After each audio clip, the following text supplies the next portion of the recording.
Hello guys, and welcome. You have found your way here, to a quiet corner of the world, a place for long stories and forgotten whispers. Welcome to Forbidden Lore for Sleep.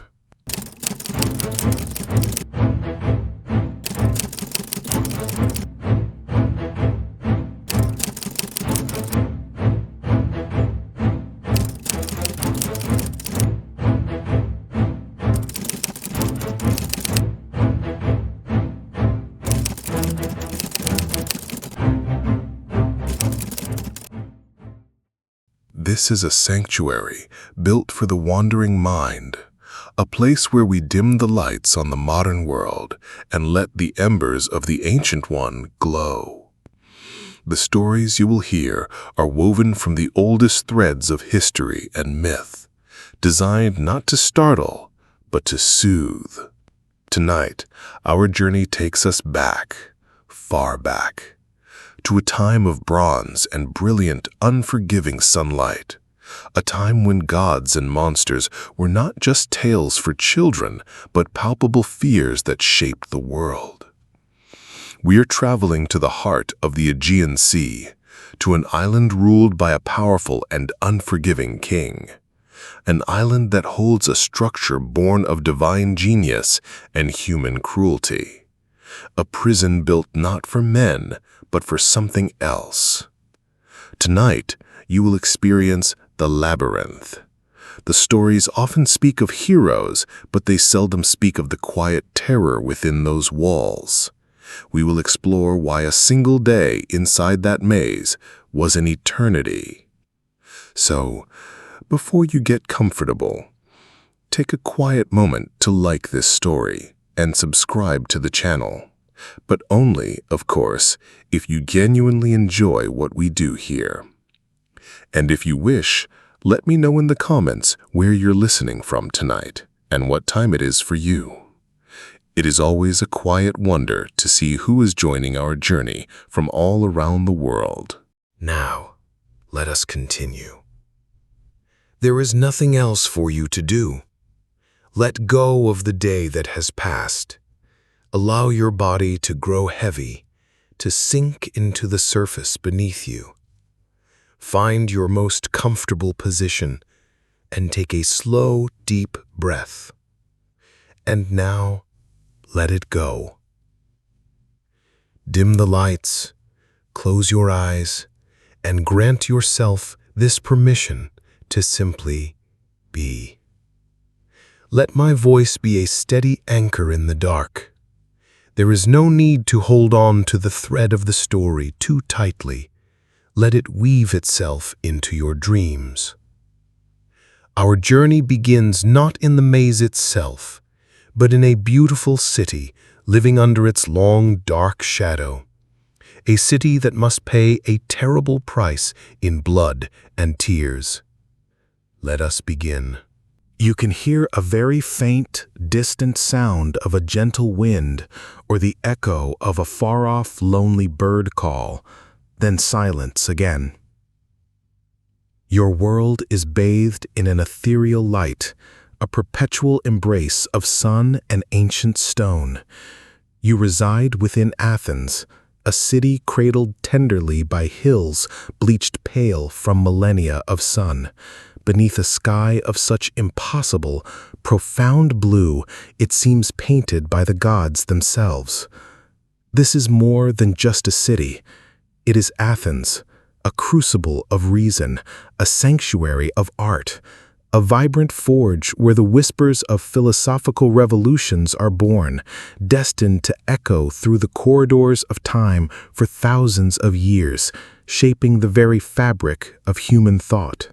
As the day unfolds, the sun, a benevolent sculptor, warms the hallowed marble of the Acropolis high above, causing it to gleam and shimmer like a divine crown bestowed upon the city. You feel that same life-giving warmth on your own skin as you traverse the narrow, dusty lanes that wind through the heart of Athens. The air itself is a symphony of scents, a unique olfactory tapestry woven from the city's very soul. There's the comforting aroma of baked bread, wafting from the communal ovens that feed the city's populace. The sharp, clean, almost pungent scent of olive oil, rich and verdant, emanating from the bustling market stalls, and the faint yet ever-present saltiness of the sea, a timeless whisper carried on the gentle breeze from the distant port of Piraeus, connecting Athens to the vast, mysterious waters beyond. Life here possesses a deep, resonant rhythm, a comforting pulse that beats through every stone and every soul. You perceive it in the distant rhythmic clink, clink, clink of a stonemason's chisel, a steady, deliberate sound as he meticulously shapes a column, destined to bear the weight and grandeur of a new temple.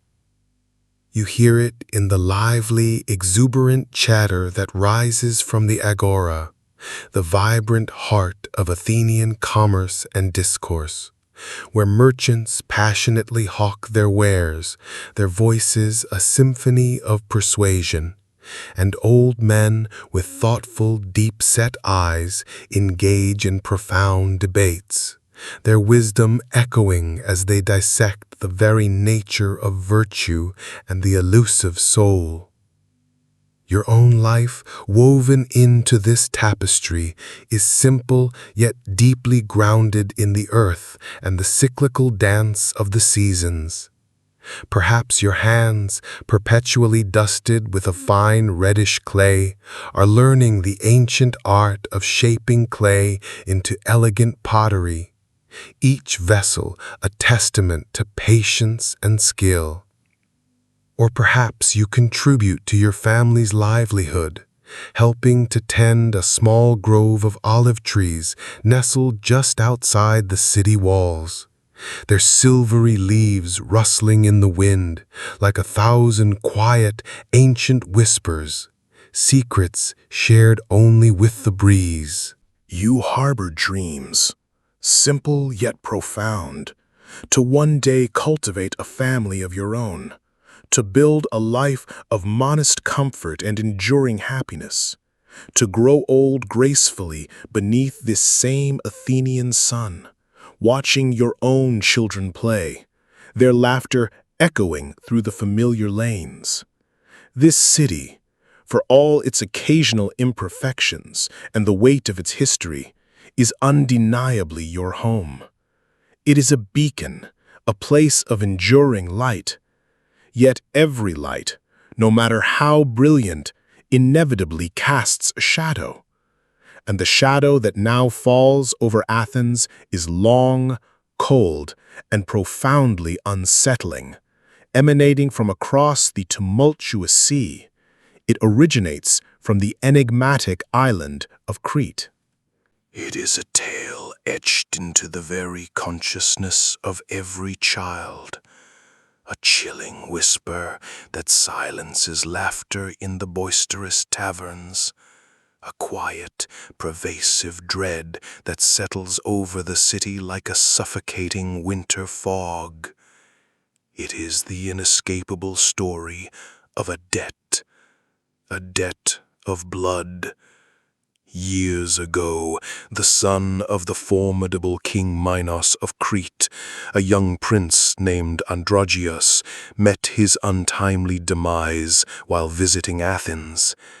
In the throes of his overwhelming grief and consuming rage, King Minos unleashed his wrath, waging a brutal war upon your beloved city.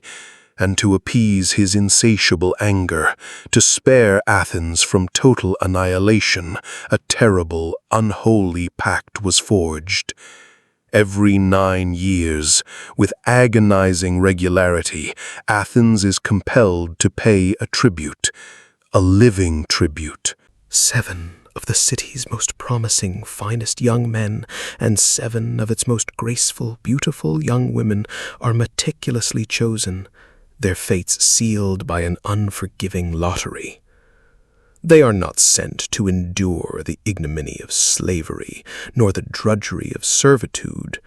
Their destiny is something far more uncertain, far more terrifying, shrouded in an impenetrable veil of horror. They are placed upon a ship, its sails ominously dyed black, a stark harbinger of doom, and dispatched to Crete. There, they are delivered into the maw of the monstrous beast that dwells at the very heart of the king's colossal labyrinth, a creature of pure nightmare, born from a queen's tragic curse, the Minotaur. No one truly knows what unspeakable horrors unfold within those labyrinthine walls. No one, not a single soul, has ever returned to tell the tale. The labyrinth does not return what it consumes. It only swallows, whole and absolute. And the profound, echoing silence that follows is infinitely more frightening than any story, any rumor, any whispered terror. This chilling knowledge, this crushing debt, it permeates every aspect of Athenian life. A cold, unyielding stone lodged deep in the belly of an otherwise warm and vibrantly bustling city. When parents gaze upon their strong sons and their beautiful daughters, a fleeting flicker of fear, a silent dread dances behind their pride. As you and your friends share a skin of watered wine by the bustling harbor, your conversations drift to philosophy, to the blossoming tendrils of love, to the boundless possibilities of the future. Yet, you never, ever speak of the tribute. It is a shared, unspoken horror, a collective wound too raw to acknowledge. To name it is to imbue it with terrifying power. To acknowledge it is to concede that your life, your most cherished dreams, your very future are not entirely your own. They are subject to the cruel, arbitrary lottery of the gods and the cold, unyielding vengeance of a foreign, powerful king. And now the dreaded time draws near once more. The city has felt its approach for weeks. A subtle shift in the very air, a palpable, quiet tension in the bustling marketplace. The laughter is no longer as unrestrained, as joyous. The fervent debates in the agora are more subdued, tinged with an underlying anxiety. A Cretan ship, sleek, black, and imposingly silent, was sighted on the horizon a week ago, a specter of doom. Its purpose is known to all, a chilling certainty that needs no articulation. It has not come to trade. It has come to collect. Your own life, which once felt so abundantly full of possibility, now feels precarious, exquisitely fragile. You find yourself gazing upon the world with new, almost desperate intensity. The way the late afternoon sun transforms the dust motes in the air into shimmering golden particles. The exquisite taste of a fresh fig, bursting with sweetness, sticky on your tongue. The comforting, familiar sound of your mother's voice, humming a tune from your childhood. These simple, everyday things, once taken for granted, suddenly feel profoundly precious and achingly finite. You desperately try to banish the thought, to push the icy tendrils of fear away. The odds are undeniably in your favor, you tell yourself, a desperate mantra. There are thousands upon thousands of youths in this vast city. Why, of all people, would it be you? It is a foolish fear, you rationalize, a childish nightmare, a figment of an overactive imagination. But as you lie upon your simple pallet at night, the comforting darkness of your small room a hollow void, the fear inexorably returns. It is a cold and quiet companion, insidious in its presence. It does not scream, it whispers. It reminds you, with chilling clarity, that the gods are fickle beyond measure, that life itself is a fragile, easily severed thread, and that somewhere, across the wine-dark, unforgiving sea, a maze of ancient stone waits patiently, its maw open, and it is hungry. The city holds its breath, a collective sigh of dread suspended in the air, and in the quiet, profound solitude of your own heart, so do you. The lottery, that dreadful arbiter of fate, is only days away. The day unfolds not with a tempest, but with an unsettling, profound stillness. The very air is a palpable presence, heavy and thick with the dread that has finally taken root in the heart of the city. When you awaken, the silence is the first thing that strikes you. The customary symphony of morning sounds, the distant peals of laughter, the cries of merchants hawking their wares, the rhythmic metallic clang of the blacksmith's hammer have vanished entirely. They are muted, as if Athens itself has collectively drawn a breath and is holding it, suspended in an unbearable anticipation. The sun ascends into the vast expanse of the sky, but its light feels thin, almost translucent, its warmth a distant, fading memory. A persistent chill permeates the air, a cold that has nothing to do with the weather. It is the icy grip of fear, an invisible, chilling hand that touches every soul in the city. You find yourself unable to eat. Your stomach is a tight, unyielding knot of apprehension. You dress in your simple tunic, your fingers moving slowly, almost mechanically, each small action feeling monumental, a prelude to something final. You join your family, and no words are exchanged. What truly is there to say? The silence between you is a language of its own, a shared space where love and fear intertwine. Your mother's hands tremble visibly as she meticulously adjusts a fold of your tunic. Your father's face, etched with worry, seems to have aged a decade in the span of a single night. Together, you walk towards the vast, open expanse at the foot of the magnificent Acropolis. The streets are a silent river of other families, all flowing in the same somber procession. There are no conversations, only the soft, rhythmic shuffling of hundreds of leather sandals on worn, ancient stone.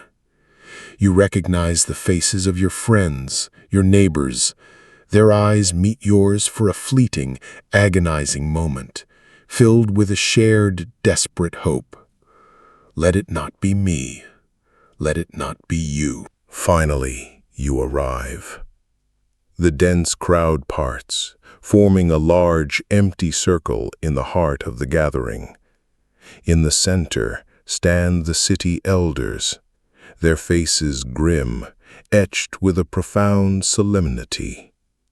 Beside them, looking starkly out of place in their opulent, vibrantly colored garments, are the officials from Crete. They stand impassive, their expressions like unyielding stone masks, their eyes devoid of any hint of pity. They are not here as welcomed guests. They are here as the stern collectors of a terrible debt. And positioned between them, resting on a simple stone table, are two large, unadorned clay urns. They appear so ordinary, so unremarkable, the kind of vessels one might see in any bustling market, used to store wine or grain. But today, they contain something infinitely more precious, more terrifying. They hold the future. They hold fate itself. Inside each urn are numerous small flat stones. On each stone, a name is meticulously carved. One urn is designated for the young men of Athens, the other for the young women. The vast crowd settles into a profound, suffocating silence.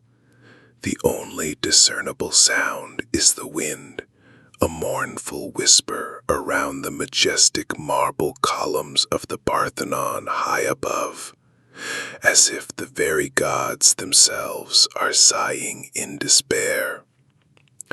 A priest, an ancient man with a long, flowing white beard, steps forward with a slow, deliberate grace. He raises his gnarled hands, murmuring a low prayer to the gods, a fervent plea for mercy that everyone present knows with chilling certainty will not be answered. The ritual, ancient and immutable, must be performed. The agonizing debt must be paid. He approaches the first urn, the one designated for the maidens. The crowd seems to lean in as one, a collective body tensed with unbearable anticipation, their breath held captive in their chests. You watch his hand, wrinkled and slow with age, as it disappears into the dark mouth of the vessel. You hear the soft, dry rattle of the stones inside as he stirs them, a sound that echoes in the vast silence. It is one of the loneliest, most desolate sounds you have ever heard. Time itself seems to stretch, to become thin and fragile, threatening to snap. You notice the smallest, most insignificant details with an unnerving clarity. A loose thread dangling from the tunic of the person standing directly in front of you. The delicate way a shadow from a nearby olive tree dances rhythmically on the parched ground. The sensation of a single bead of sweat tracing a cold, meandering path down your spine. The priest's hand slowly emerges, clutching a single, small stone.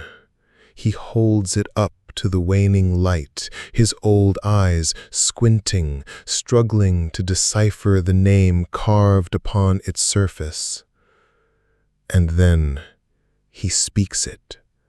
A name that is not yours. A sound, a collective ripple passes through the crowd. It is not a shout, but a soft, almost imperceptible gasp. A stifled sob breaks the suffocating silence somewhere to your left. You see a young woman, no older than yourself, her face a mask of profound disbelief, of crushing despair. Her mother collapses, her body a dead weight, into her father's waiting arms. Two guards step forward gently, their movements compassionate, and guide the girl towards the unyielding Cretan officials. She moves as if in a trance, her steps unsure, her eyes fixed on nothing, seeing only the horror of her fate. One is chosen. 13 remain. The agonizing ritual repeats itself. The priest moves with a heavy heart to the urn of the young men. Again the unbearable, agonizing silence descends. Again the dry, chilling rattle of the stones inside the vessel. Again a name is called out. It is the name of a boy you know well from the wrestling grounds. Strong, proud, full of life. You see his father place a hand heavy with grief on his son's shoulder, a gesture not of comfort, but of a terrible, final pride. And so it continues, mercilessly, name after name. Each chosen name is a small death, a fresh wound. Each name that is not yours brings a fleeting wave of shameful, unbidden relief, a tiny flickering spark of hope that is immediately, brutally extinguished by the returning, overwhelming tide of fear. The group of the chosen grows steadily, a silent, pale gathering of living ghosts, their faces blank, their eyes hollow, stripped of all expression. The sun continues its slow, inexorable crawl higher in the sky. It is your urn now, your turn. The priest's hand dips inside once more, a grim reaper reaching for its harvest. You watch his gnarled fingers stir the cold, smooth stones within the vessel. You feel your own heart, a slow, heavy drum beating against your ribs. Thump, thump, thump. It is the only thing that feels real, solid, anchoring you to this terrifying reality. The world around you has transformed into a dream, a slow, silent, macabre play unfolding before your eyes. You feel a strange detachment, as if you are watching this horrific scene from a great insurmountable distance. The priest pulls out a stone. He holds it up, poised in the air. The silence now is so profound, so absolute, you feel it could shatter into a million pieces at any moment. And then he says your name. The sound does not register at first. It is just a word, a collection of syllables, floating aimlessly in the still, heavy air. It seems to have no connection, no relation to you. But then, with a jolt, you see the faces of those around you turn, their eyes converging on you. You see your mother's hand fly to her mouth, a silent scream, a guttural sound she cannot release, trapped within her. You see your father's strong shoulders slump, as if the crushing weight of the entire world has just been unceremoniously placed upon them. And in that shattering moment, you understand. The world does not rush in. Instead, it falls away. All sound recedes, fading into a low, buzzing hum that fills your ears. A cold, pervasive numbness spreads from your chest outwards, slowly encompassing the tips of your fingers and toes. You feel weightless, unreal, disconnected from your own body. There is no surge of anger, no burst of panic, just a vast, empty, terrifying calm. A guard touches your arm gently, his touch a phantom sensation, and you begin to walk forward. Your legs move, but you do not feel them. They are alien appendages. You pass your family. You see their faces, twisted in a sorrow so deep, so profound, it is beyond tears.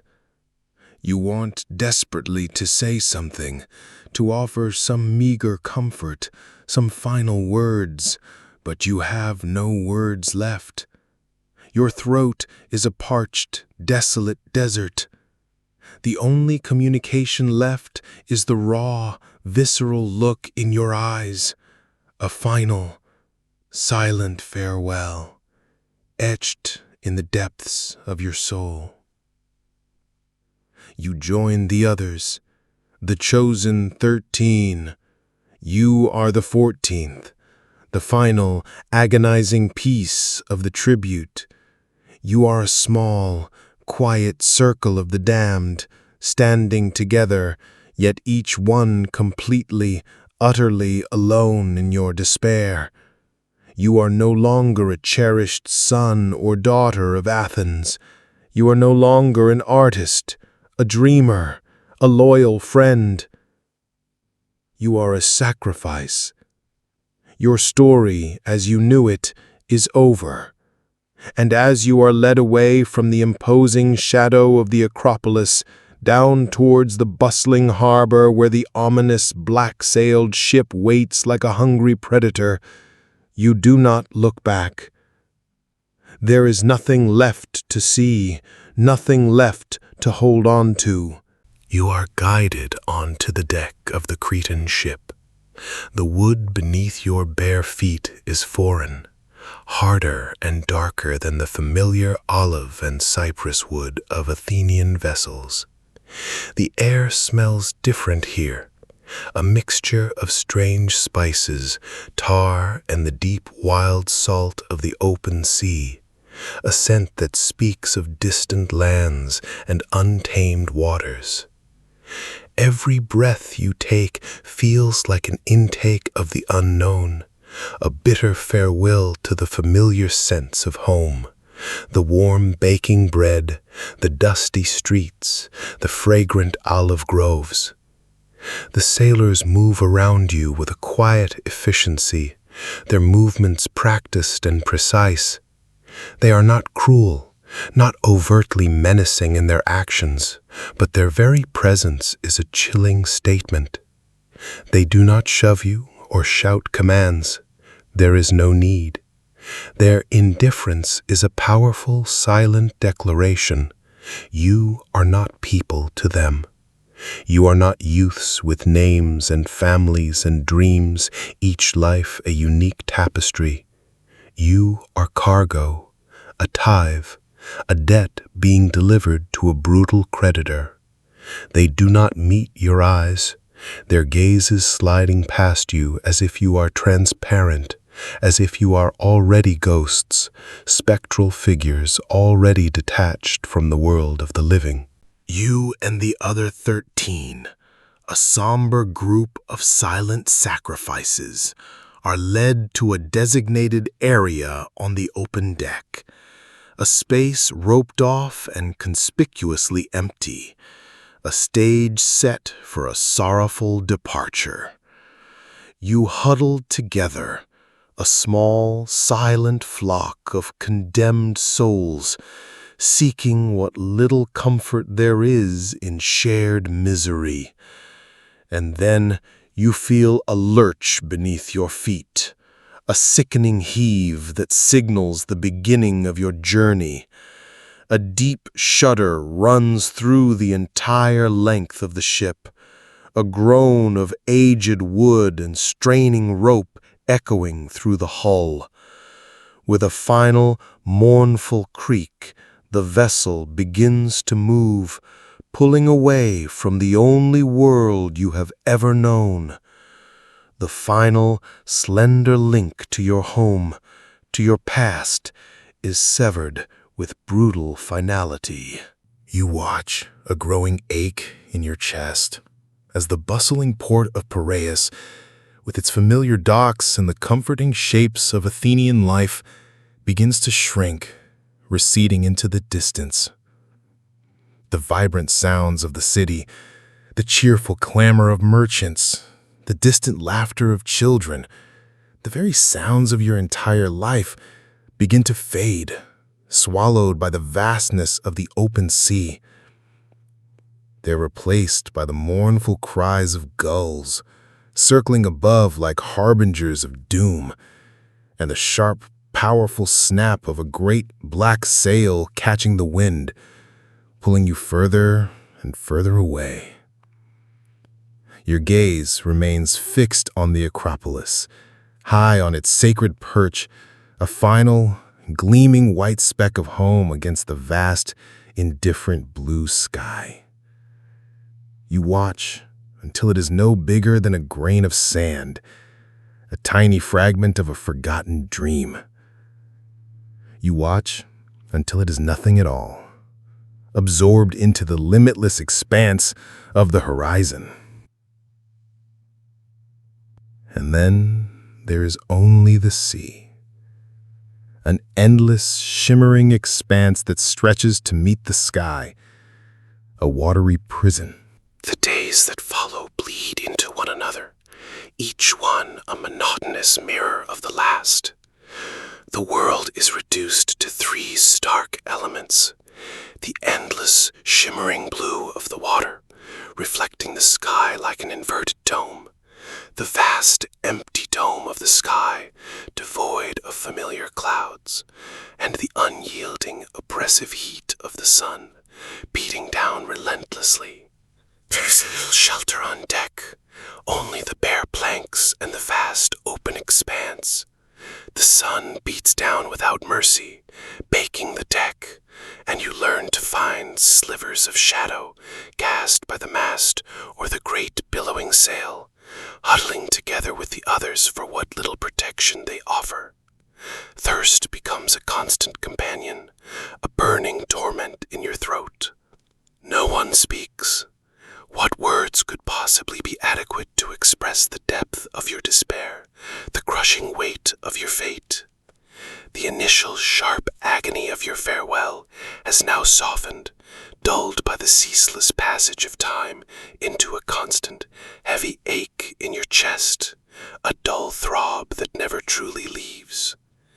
You sit for hours, your gaze fixed on the horizon, at the impossibly straight line where the sea meets the sky, a line that seems to mock your longing for an end. You are all bound by the same terrible fate, a shared nightmare, yet each of you is utterly alone, lost in the silent labyrinth of your own desperate thoughts. Hope, a fragile thing, begins to wither in the relentless heat. Twice a day, with a practiced, indifferent motion, a sailor brings simple rations. A piece of hard, dry bread, so stale it scrapes your throat as you force it down. A few salted fish, their tiny, unblinking eyes staring blankly, mirroring your own vacant gaze, and a single cup of flat, metallic-tasting water, barely enough to wet your parched lips. You eat without tasting, each bite a forced act of survival.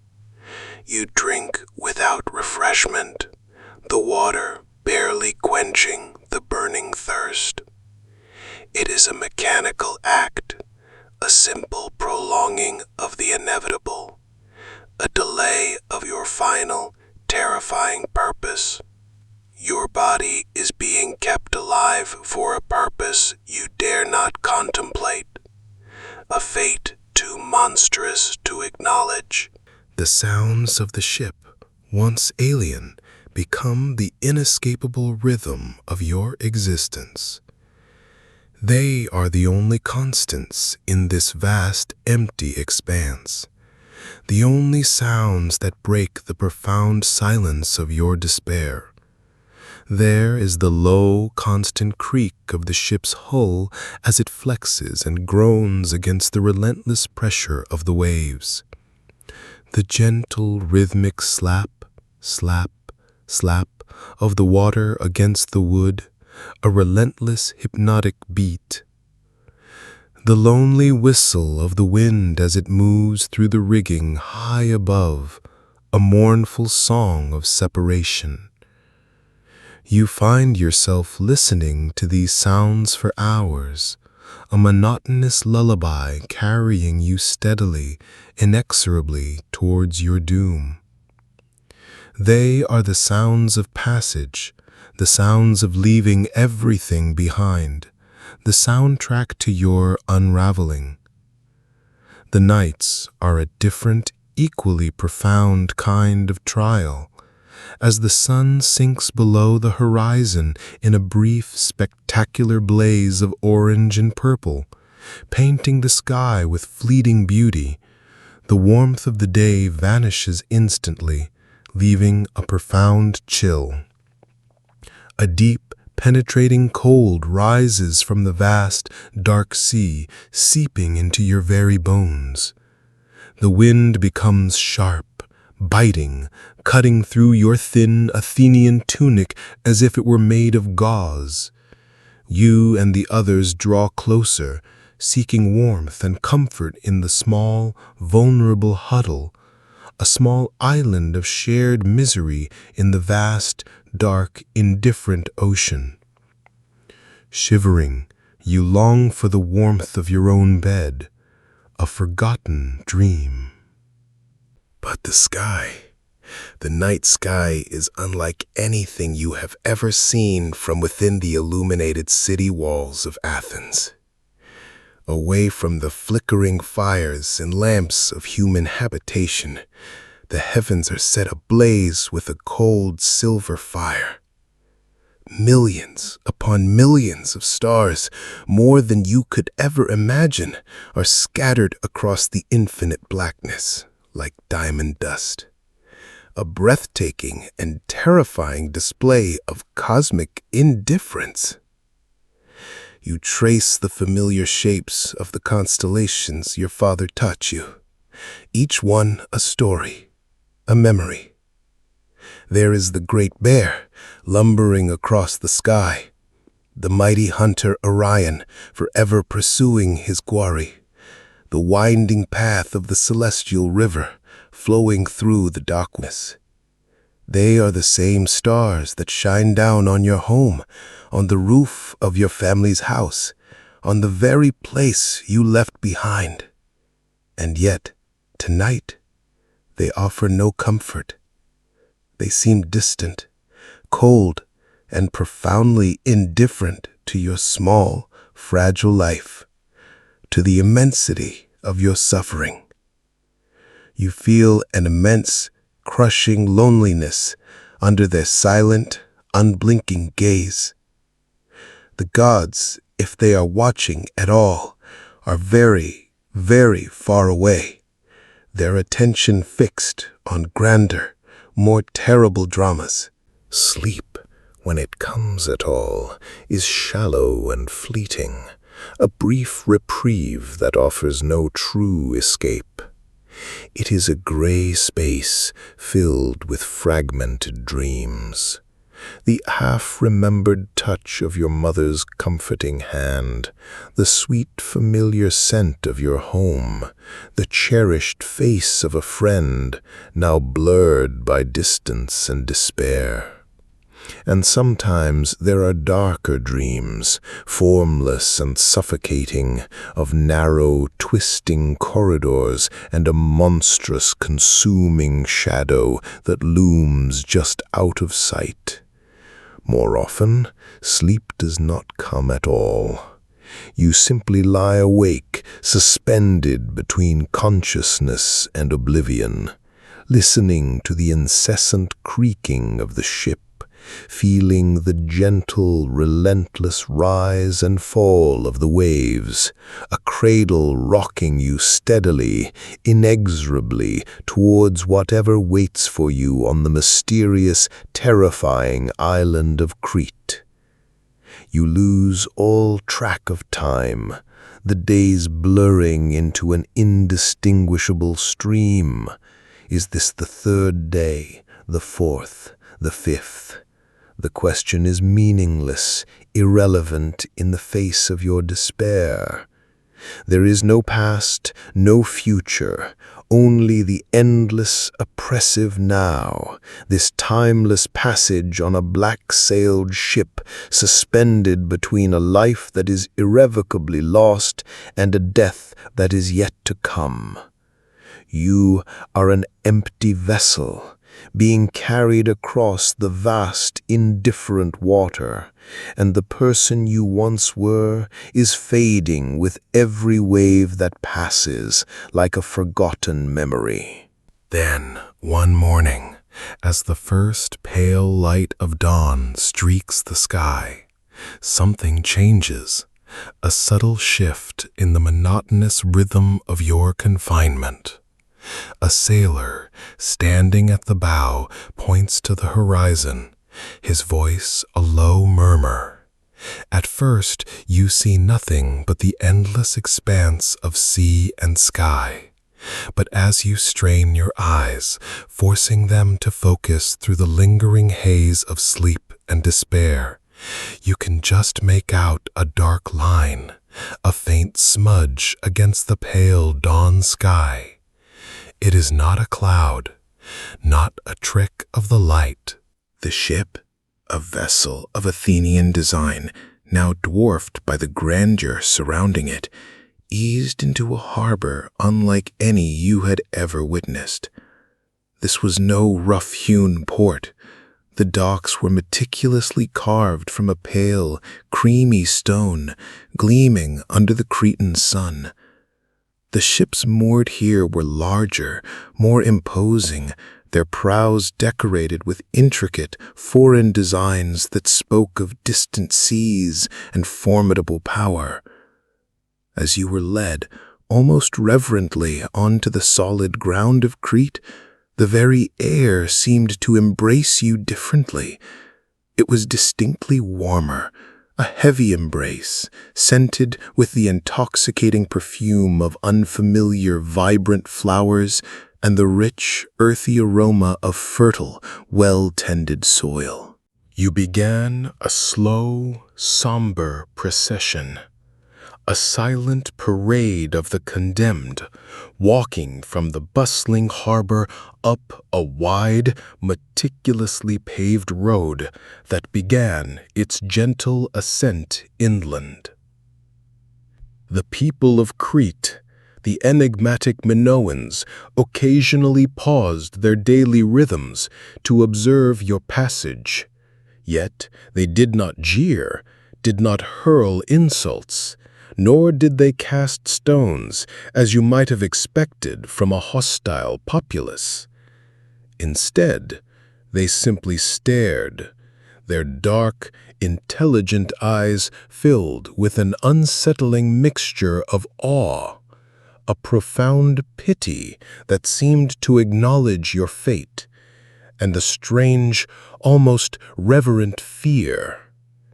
In their eyes, you were no longer merely Athenian youths, sacrifices to a vengeful deity. You were sacred. You were the designated payment to the monstrous beast. You were, in their ancient understanding, already woven inextricably into the fabric of their enduring myth. And then, as the road curved, you saw it. It was not a fortress, not a towering citadel like your own Acropolis, built with the stark practicality of defense in mind. This was something else entirely, something living and breathing. The Palace of Knossos. It seemed to rise organically from the very earth itself, a sprawling, multi-leveled complex of open-air corridors that invited the sun, grand staircases that seemed to ascend to the heavens, and wide, sun-drenched courtyards. It felt less like a singular, rigid building, and more like an expansive, breathtaking, sunlit maze in itself, designed to both enchant and disorient. The colors were the first thing that assaulted your senses, striking you with their unexpected vibrancy. This was a world painted in a riot of bold, living hues. The walls, stretching endlessly, were adorned with breathtaking frescoes, images of life captured with such vividness they seemed to stir and ripple before your very eyes. You saw great, powerful bulls, their muscles tensed, frozen in mid-leap, forever suspended in a moment of dynamic energy. You saw playful dolphins arcing gracefully through a sea of brilliant, impossible blue. You saw elegant figures with long, dark, curling hair cascading down their backs, their slender waists accentuated by intricate belts, their faces serene and otherworldly, hinting at a beauty beyond mortal comprehension. And the pillars, the great, imposing pillars that supported the vast roofs, were unlike anything you had ever encountered in Athens. They were wider at the top, a design that seemed to defy the very logic of architecture, tapering gracefully down to a narrower base. They were painted a deep, rich, earthy red, a color that hummed with ancient energy. The entire palace exuded a profound sense of antiquity, of immense power, and yet it felt utterly alien, a world apart from your own.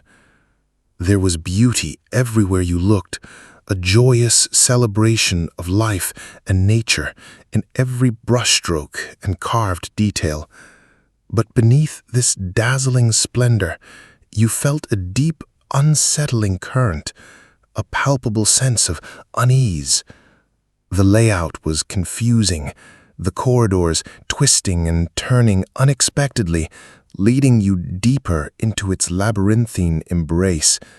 You felt a profound disorientation, a feeling of being small and utterly lost within a place of immense, unknowable power. You were led deeper through these bewildering corridors, your bare feet making no sound on the cool, polished floors.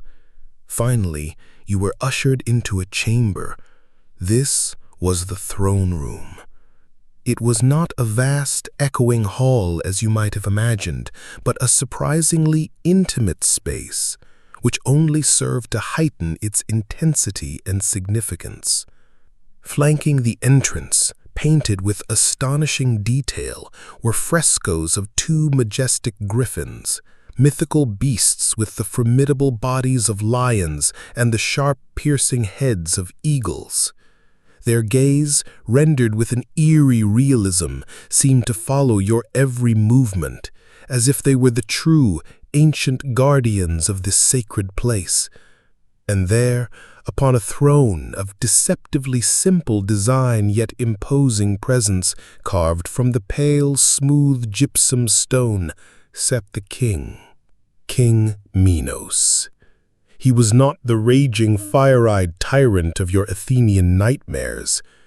He was an older man, his hair streaked with threads of silver and gray, his posture regal and profoundly still. His power resided not in the booming command of his voice, for he did not speak. It was in his absolute stillness. It was in his eyes. They were dark, deeply weary, and seemed to hold the immense weight of an ancient sorrow, the undying grief of a father who had tragically lost his son. He looked at each of you, his gaze lingering for a long moment, not with hatred or anger.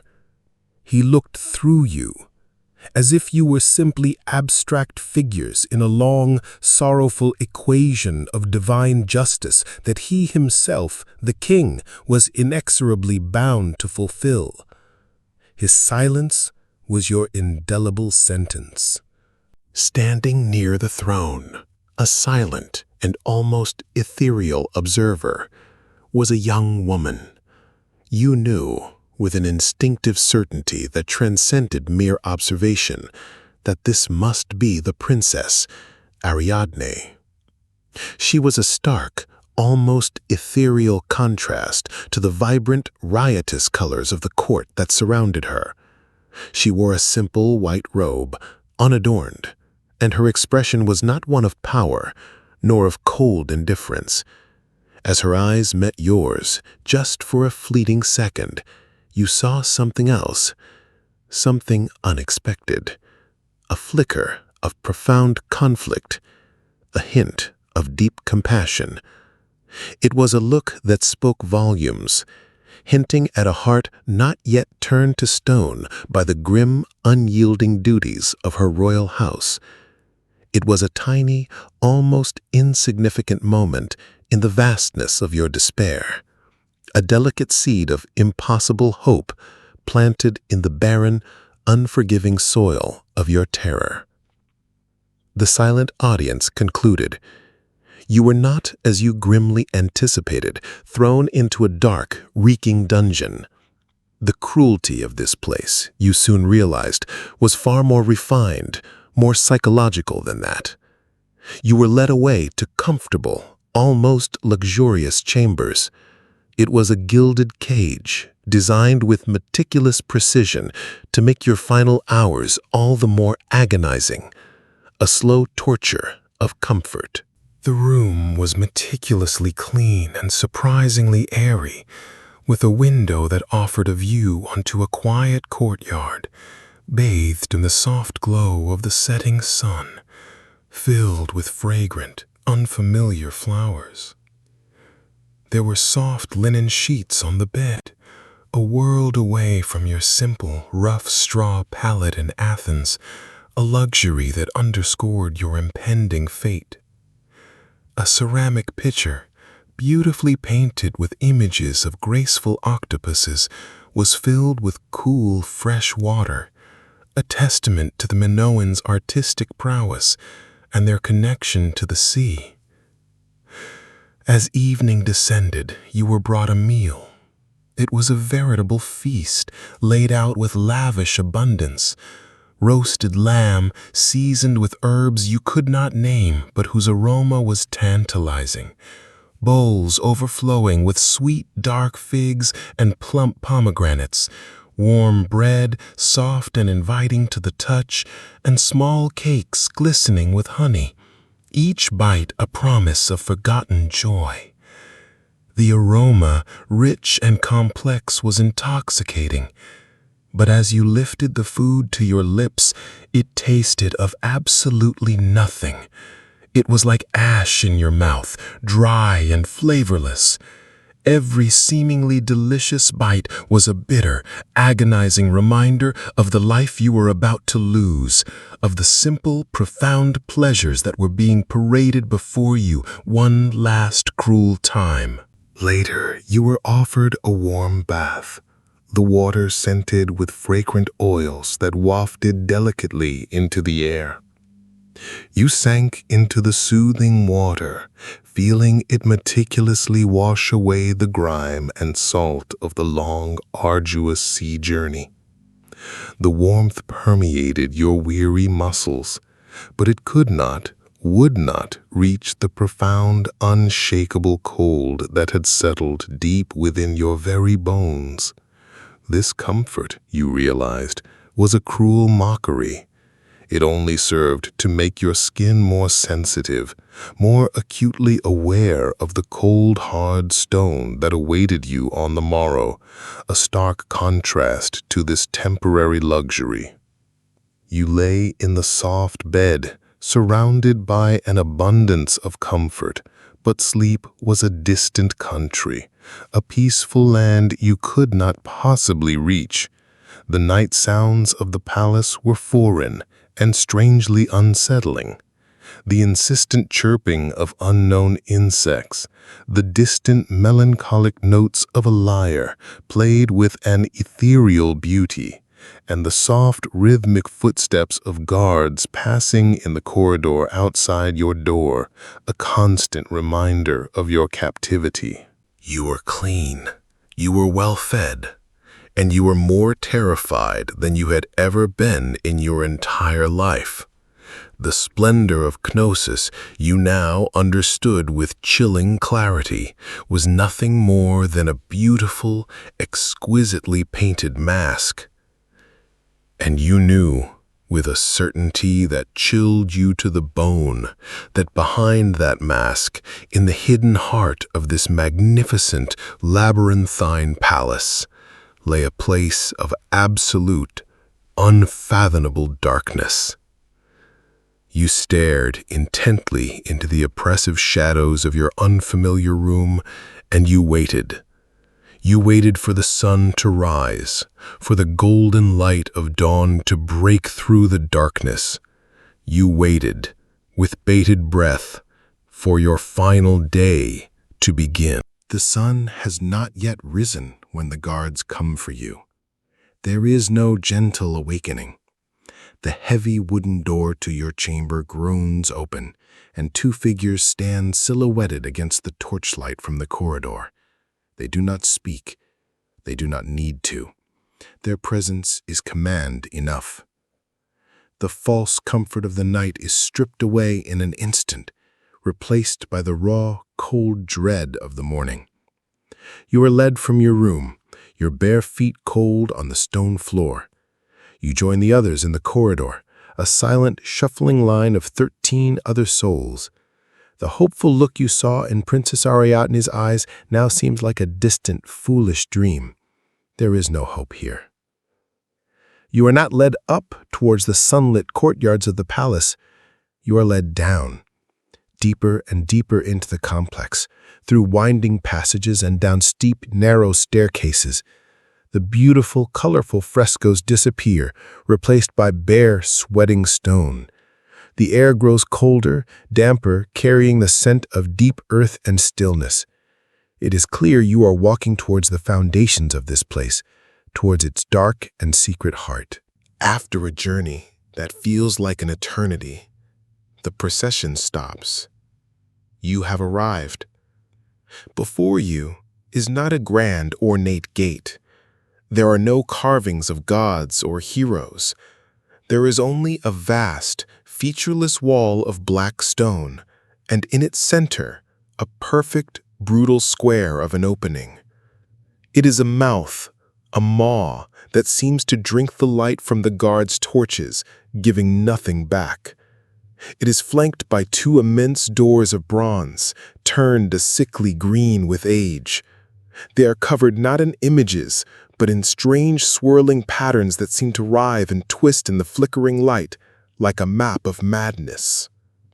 With a deep, grinding protest of metal against stone, a sound that echoes in your bones, the guards pull the great doors open. Beyond the threshold, there is nothing. Not a room, not a corridor, just a void, an absolute, impenetrable darkness. A cold, foul draft of air, smelling of stale water and decay, seeps out to greet you, a foul welcome from the abyss. One by one, you are prodded forward. You hesitate at the threshold, your body recoiling from the sheer nothingness that lies ahead. But a firm hand on your back pushes you over the edge. You take a stumbling step into the cold and the dark. And then comes the sound that will haunt you for the rest of your short life. The great bronze doors swing shut behind you. They do not click, they do not latch, they boom, a deep, final, reverberating sound of stone and metal sealing you away from the world of light forever. A sound that says there is no return. For a long moment, you are paralyzed. The first assault is on your sight. This is not the simple darkness of a moonless night. This is an absolute darkness, a physical presence. It feels heavy, like a thick, black velvet cloak pressing in on you from all sides. You hold a hand up in front of your face, inches from your nose, and you see nothing. Not a shape, not a shadow, only the void. Your eyes strain, ache, desperately searching for a glimmer of light, a crack, a different shade of black. But there is only one, perfect, uniform, and complete. Sanity, you realize, is built on sight, on understanding your place in the world. And in an instant, that foundation has been stolen from you. The second assault is on your hearing. The boom of the closing doors fades, and you are left in a silence that is just as profound as the darkness. But it is a strange silence.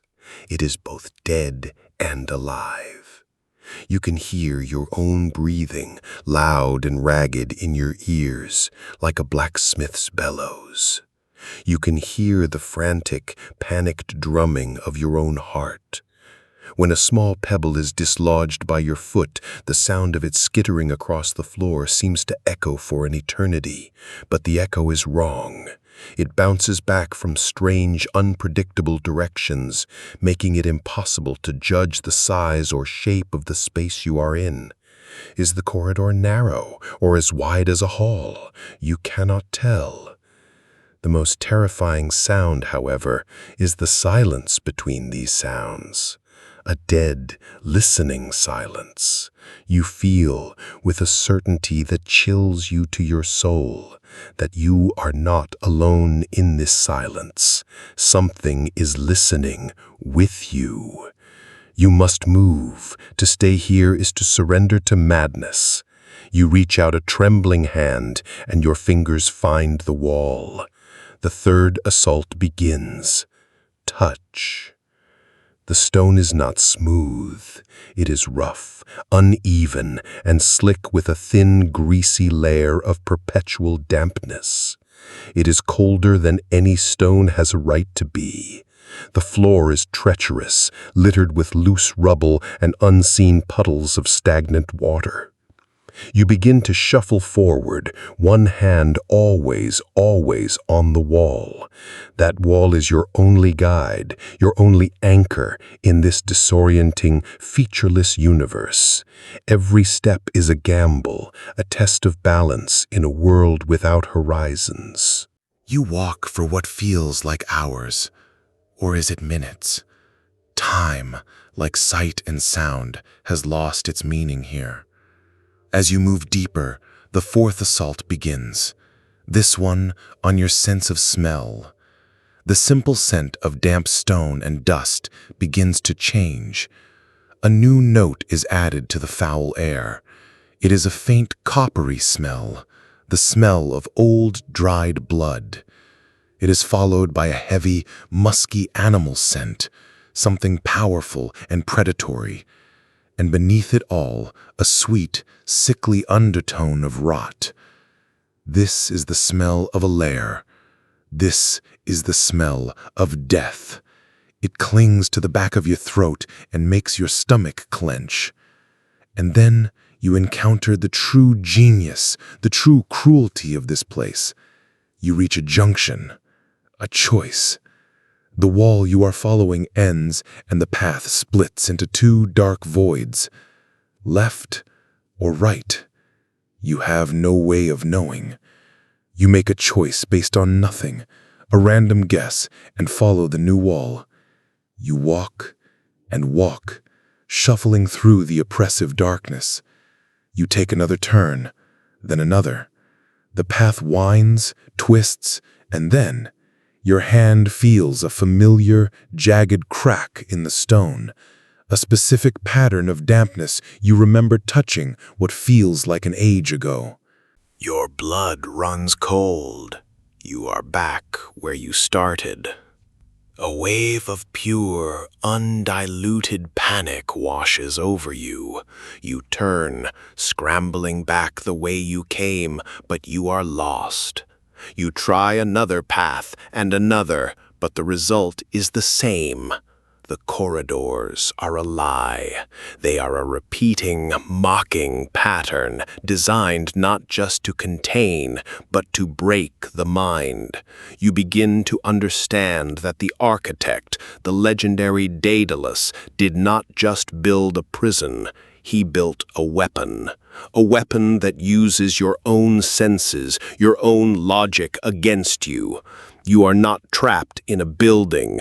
You are trapped inside an idea, the idea of perfect, inescapable entrapment. You stumble on, your initial terror giving way to a weary, soul-crushing despair. You are not alone, you remember. There were 13 others. You call out, but your voice is swallowed by the dead air.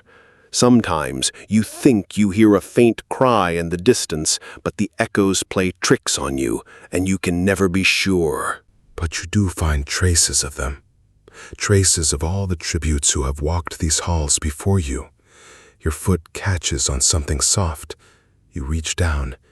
It is a tattered piece of fabric, unmistakably an Athenian robe.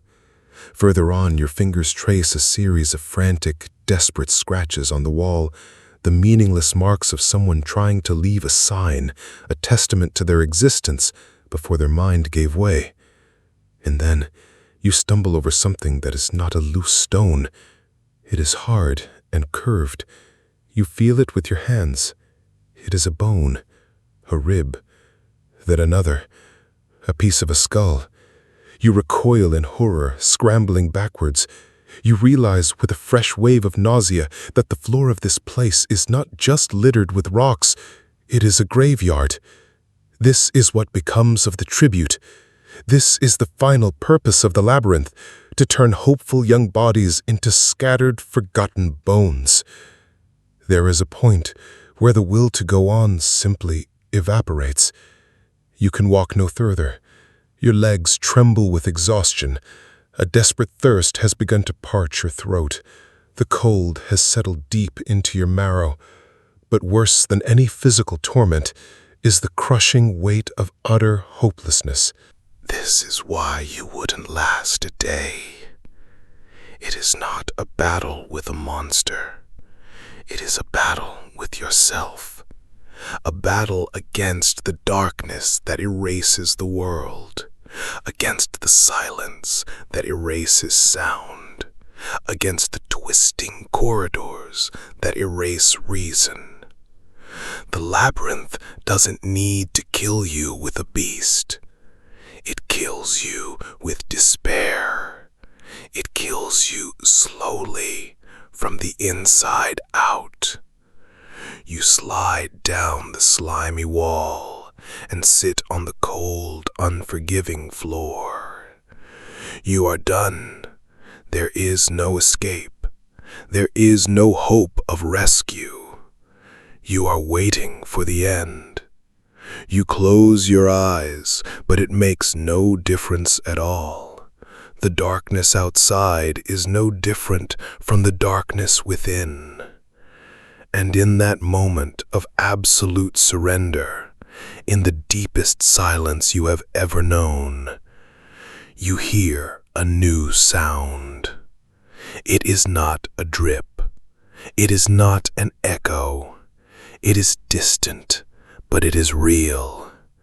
A heavy, rhythmic scrape, followed by a deep, guttural breath.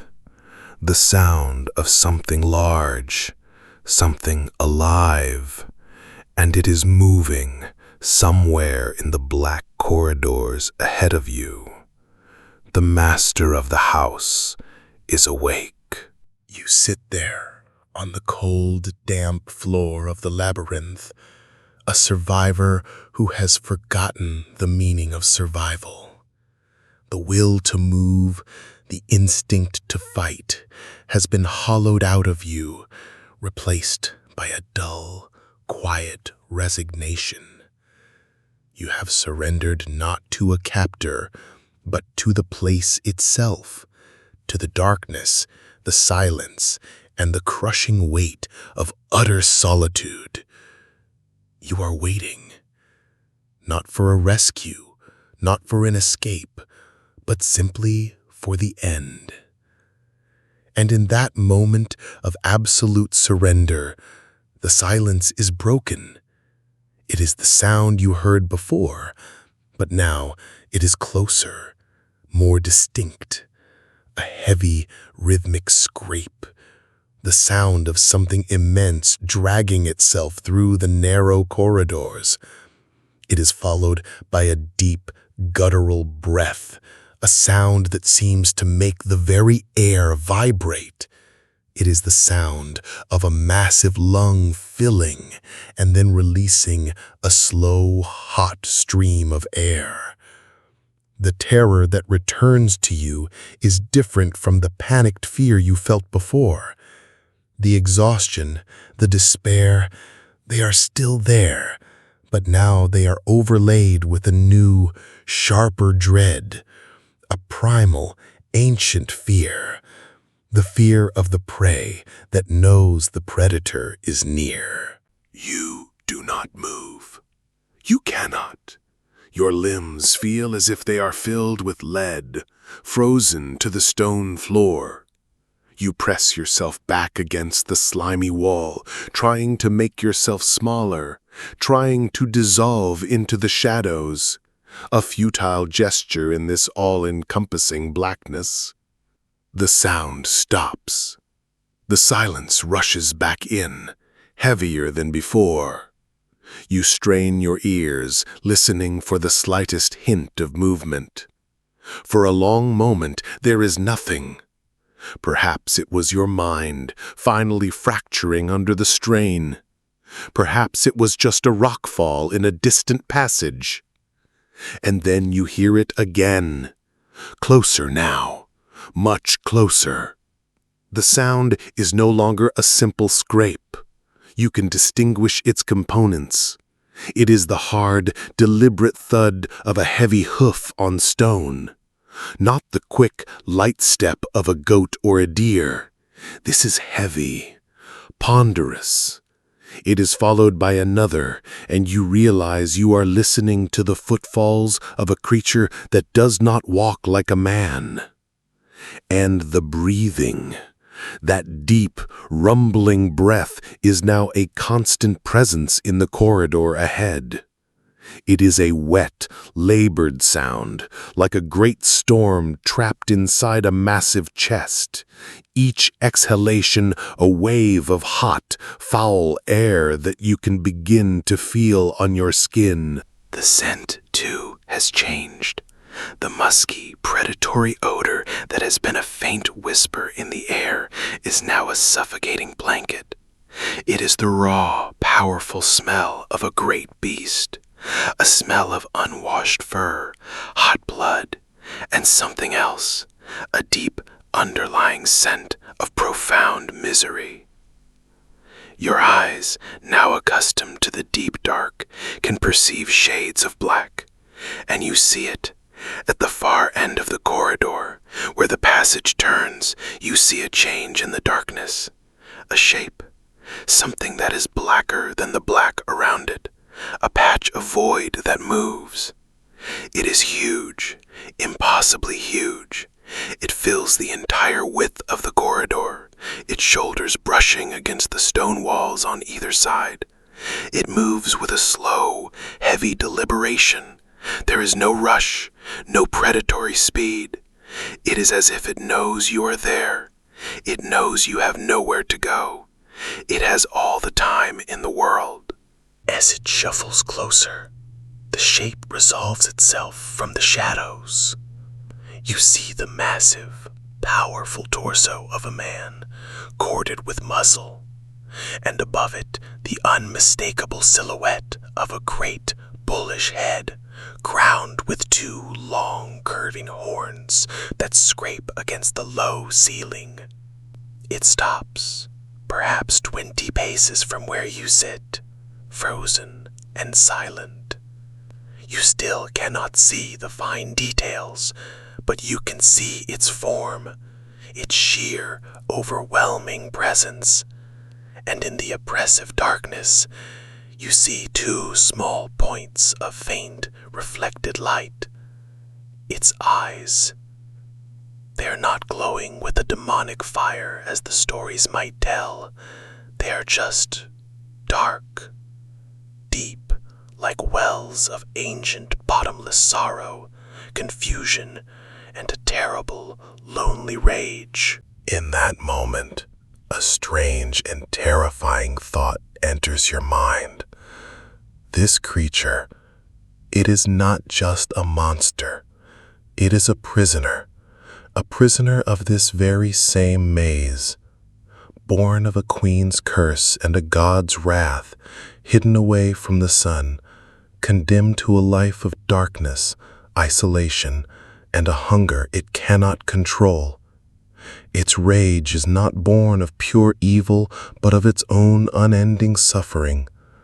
And as you look upon it, you feel a wave of something you never expected to feel, a cold, horrifying pity.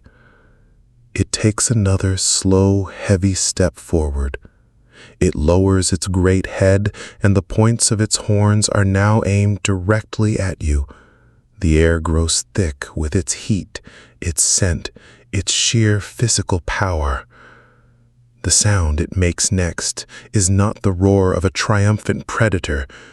It is a low, guttural, mournful bellow, a sound of pure agony, of a creature trapped between two worlds belonging to neither. The sound echoes through the twisting passages of the labyrinth, the lonely cry of a being that has known nothing but stone, darkness, and blood.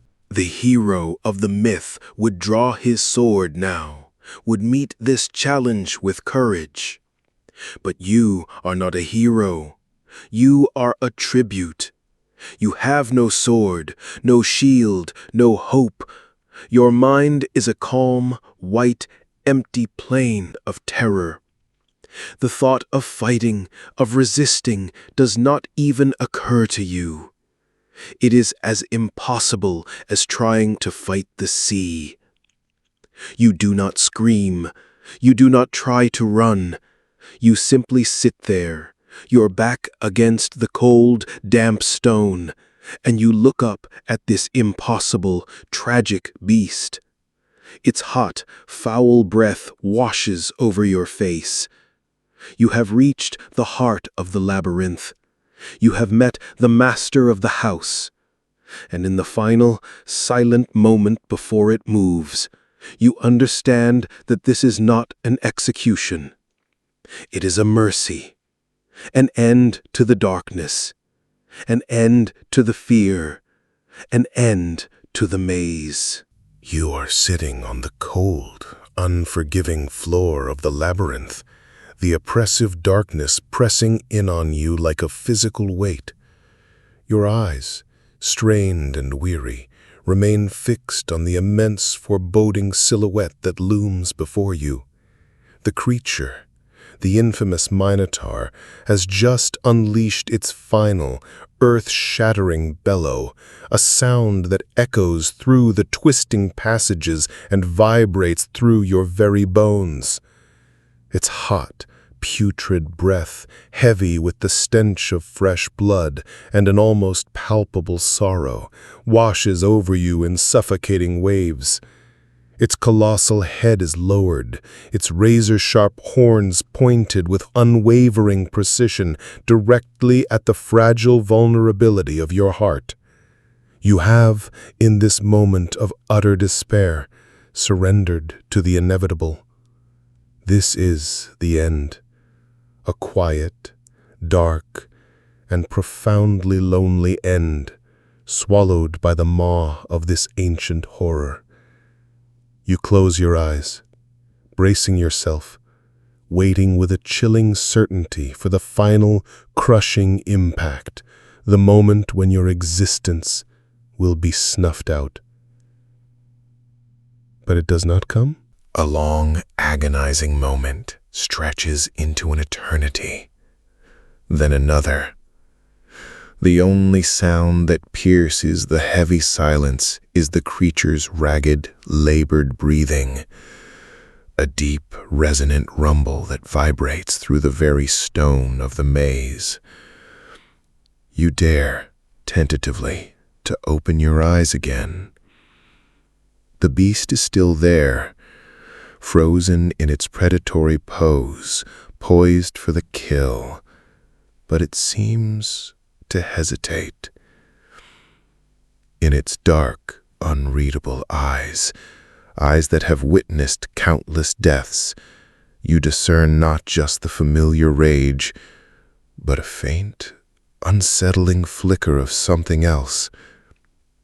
Confusion, a profound, almost human pain.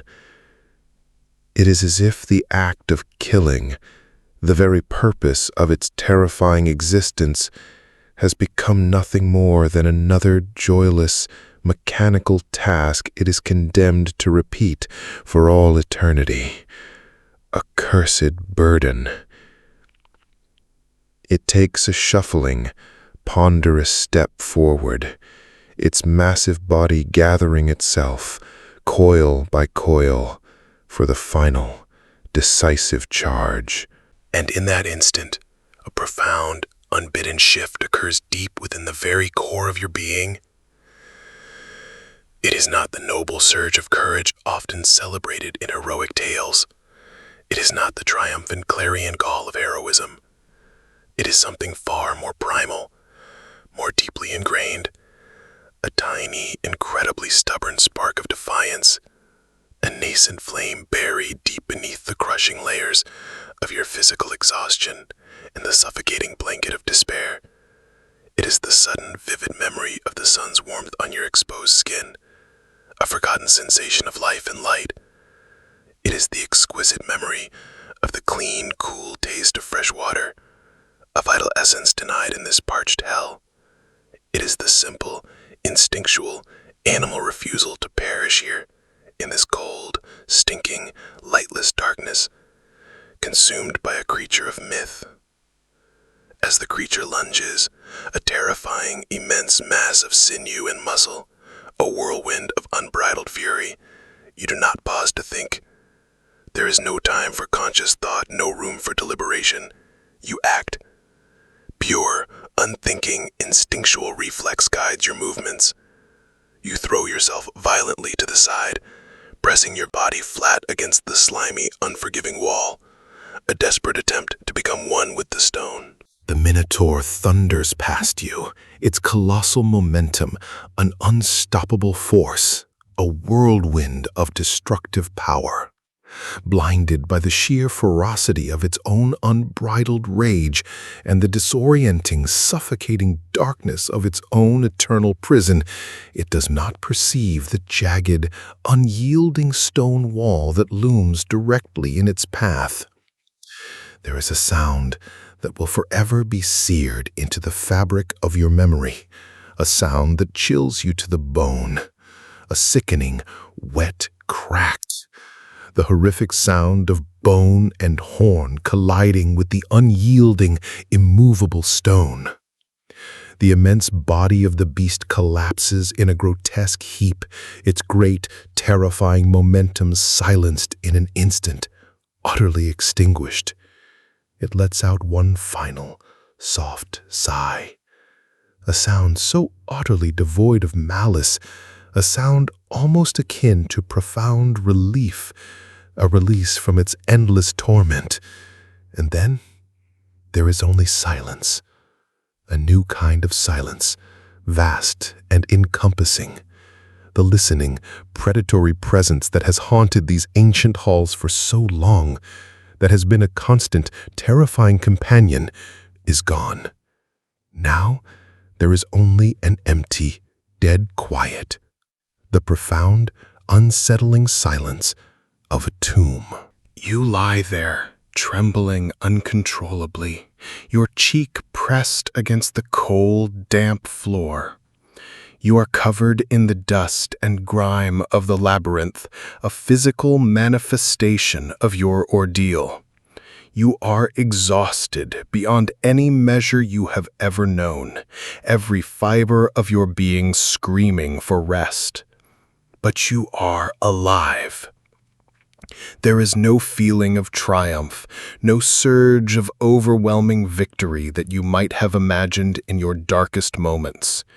Only a profound, hollow emptiness and the lingering, tragic image of the beast, a creature that in its dying moments seemed as much a prisoner as you were. Slowly, shakily, your muscles protesting with every movement, you push yourself up. You are still lost, adrift in this endless maze. You have survived the master of the house, the terrifying guardian, but you are still hopelessly trapped within its impenetrable walls. The creeping tendrils of despair, banished for a fleeting moment, begin to insinuate themselves back into your mind, threatening to consume you once more. And then, in a serendipitous moment, your hand brushes against something on the cold floor. It is thin and incredibly fine, and feels utterly, miraculously out of place in this world of rough, unforgiving stone and clinging grime. You follow it with your trembling fingers, a new, fragile hope blossoming in your chest. It is a thread, a single, delicate thread, leading away into the impenetrable darkness, a silent, beckoning promise.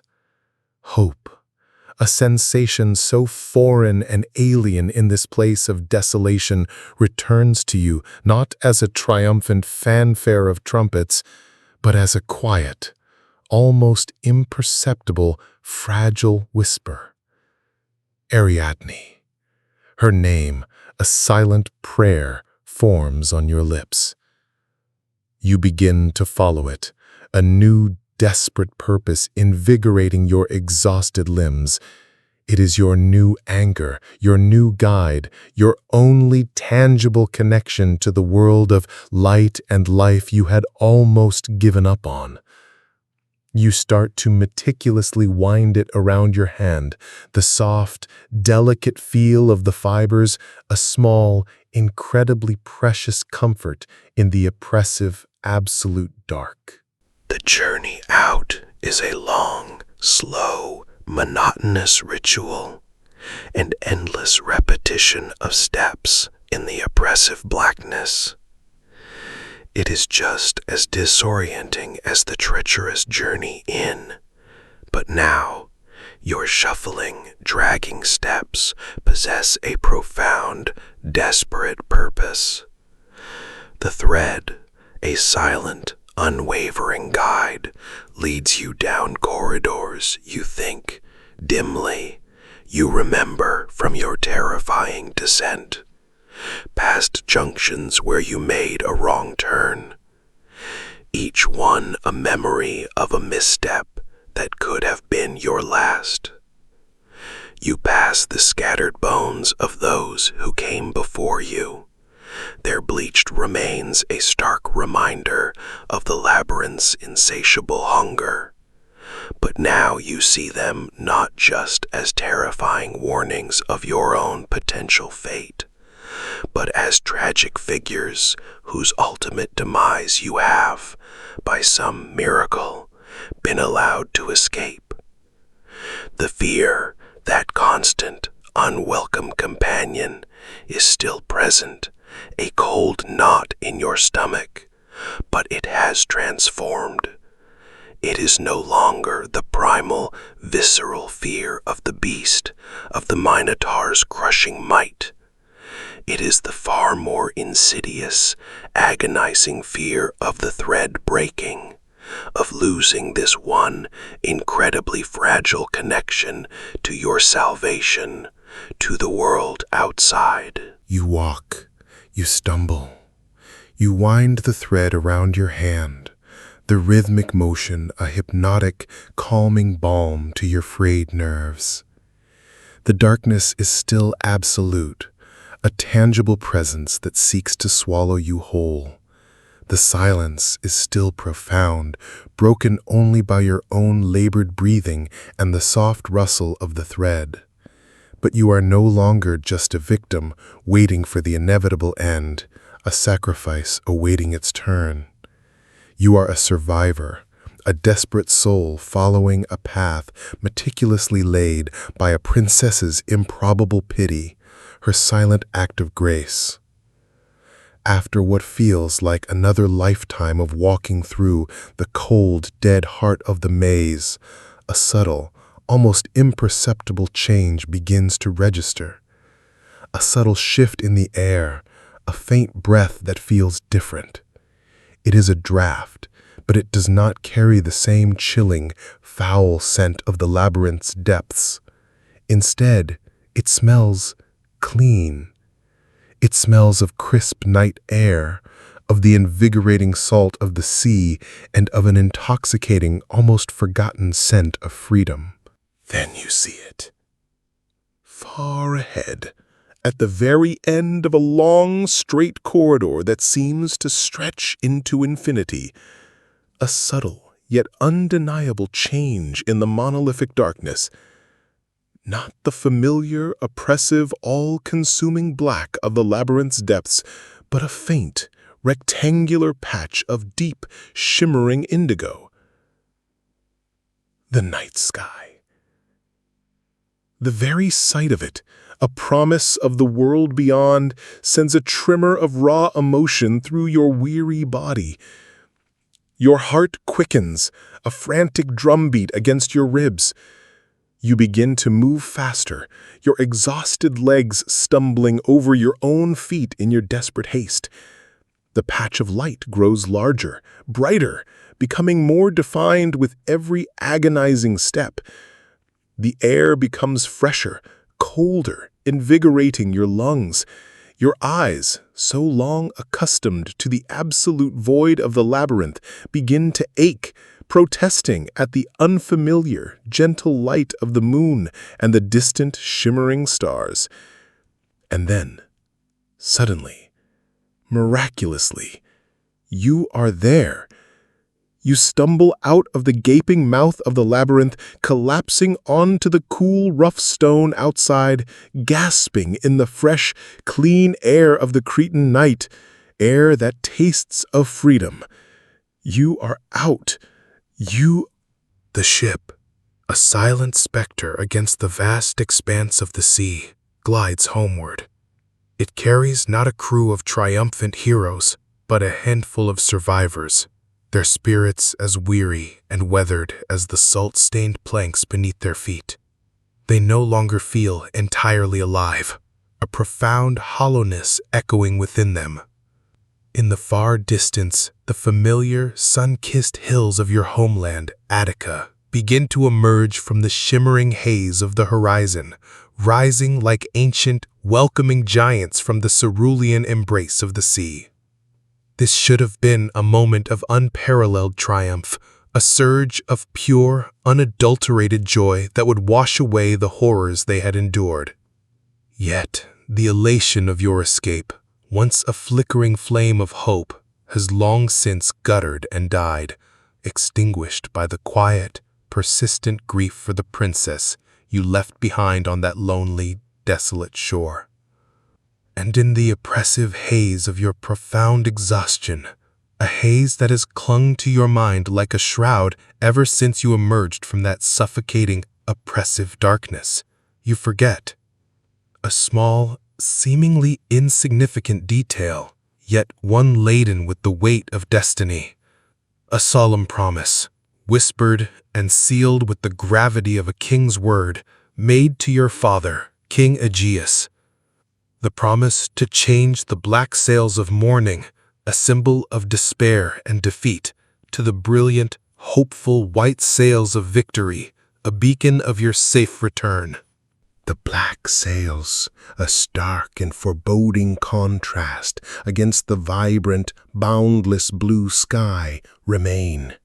They flutter rhythmically, like the ominous wings of a raven, a dark and chilling omen on a day that should have been bathed in the golden light of celebration. From the rugged, wind-swept cliffs of Athens, your father, King Aegeus, a silhouette of unwavering hope and agonizing anticipation, has been ceaselessly watching the horizon, day after day, his gaze fixed on the endless expanse of the sea. His aged eyes, etched with the lines of worry and longing, finally discern your ship approaching. He sees the black sails, stark and undeniable against the setting sun, and in that solitary, heart-wrenching moment of unbearable grief, his spirit shattered by the crushing belief that his only son is dead, he succumbs to the profound depths of despair. With a final sorrowful breath, he casts himself into the churning sea below, a sea that, from that day forward, will forever bear his name, a testament to his sorrow and sacrifice, the Aegean. You arrive home, not to the resounding cheers of a triumphant celebration, but to a city shrouded in the heavy mantle of mourning, a kingdom adrift and without a king. Yet, paradoxically, you are hailed as a hero, a beacon of hope in their despair.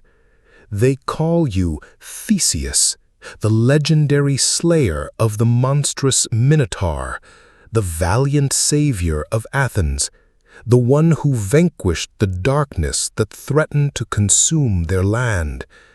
They sing songs of your extraordinary bravery, of your unparalleled strength, of the seemingly insurmountable feats you accomplished within the depths of the labyrinth. But you do not feel like a hero. The acclamations of the crowd, the joyous songs, all feel like hollow echoes in the vast emptiness within you. You stand in the brilliant sunlight, amidst the bustling, vibrant agora, the heart of your city, yet a significant, unyielding part of you remains inextricably tethered to that chilling, silent darkness of the maze. The labyrinth, though physically left behind, has come home with you. It exists now, not as a physical structure, but as a haunting presence in the quiet, shadowed corners of your mind. Sometimes, in the profound silence of the dead of night, you can still vividly feel the oppressive chill of the ancient stone walls pressing in on you. In moments of utter quiet, when the world outside fades into a distant hum, you can still hear the lingering echo of a mournful, lonely bellow, a sound that forever intertwines with the memory of your arduous journey. You learn, with a bitter clarity that stings your soul, that victory is not always a loud, boisterous declaration.